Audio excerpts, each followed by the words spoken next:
મિત્રો, થોડા સમય પહેલા ઝઘડિયામાં એક કેમિકલ ફેક્ટરીમાંની બેદરકારીના કારણે બ્લાસ્ટ થયું અને 16 જેટલા કામદારો દાઝી ગયા પૂરતી સેફટી ન હોવાના કારણે, અને કંપનીની બેદરકારી હતી.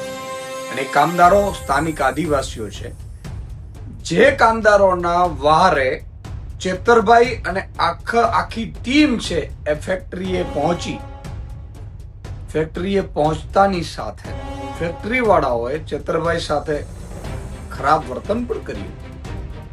અને હવે સાંભળવા મળ્યું છે કે 16 જે દાઝી ગયેલા છે એમાંથી 2 ના તો મૃત્યુ થઈ ગયા છે, જે બીજા વેન્ટિલેટર ઉપર છે. ઘણાની તબિયત સારી નથી, એમને જે વળતર મળવું જોઈએ ન્યાય નથી મળ્યો, વળતર નથી મળ્યો, પરંતુ એને કઈ ફેર નથી પડતો ભાજપ અને આ પોલીસ તંત્રને.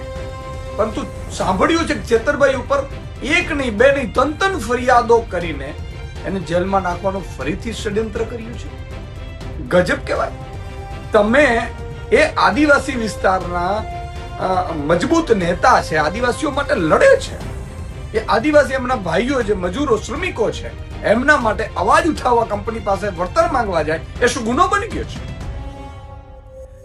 આની તમે જુઓ, આ પોલીસ તંત્ર ખરેખર કંપની ઉપર માનવ વધનો ગુનો દાખલ કરવો જોઈએ.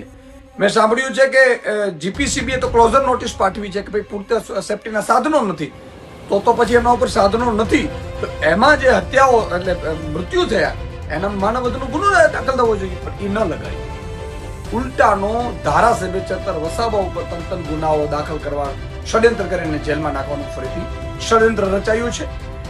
આ ભાજપની અને પોલીસની, હું એમ કહું છું, કેટલી હદે નિમ્ન કક્ષાની રાજનીતિ છે. તમે વિચાર કરો, આમ આદમી પાર્ટીને જે રીતે આદિવાસી પટ્ટામાં ચેતરભાઈને 2 વખત જેલમાં નાખ્યો, આદિવાસી પટ્ટામાં આખામાં આમ આદમી પાર્ટીને ખૂબ બહુમત મળી, કારણ કે ચેતરભાઈ લડાયક છે, લોકો માટે લડે છે. એ જ રીતે તમે ડેડિયાપાડામાં અત્યારે જિલ્લા પંચાયત બની છે, પહેલી નર્મદામાં તાલુકા પંચાયતો બની છે. આનાથી ભાજપ ડરી ગયું છે. અને મને લાગે છે કે પોલીસે ખરેખર તો કંપની વિરુદ્ધ કાર્યવાહી કરવાની જરૂર હતી. એમાં ધારાસભ્ય વિરુદ્ધ કાર્યવાહી કરીને જે અત્યારે રસ્તે ચાલી રહી છે એનાથી મને લાગે છે કે ગુજરાતની જનતામાં પણ રોષ જાગશે. અને અહીંથી અટકવાના નથી, જેલ પર આંદોલન પણ મારે કરવું પડે કરશે. ચેતરભાઈ આદિવાસીઓ માટે અવાજ ઉઠાવતા હતા, લોકો માટે અવાજ ઉઠાવે છે, લડશે ને હજુ પણ લડતા રહેશે.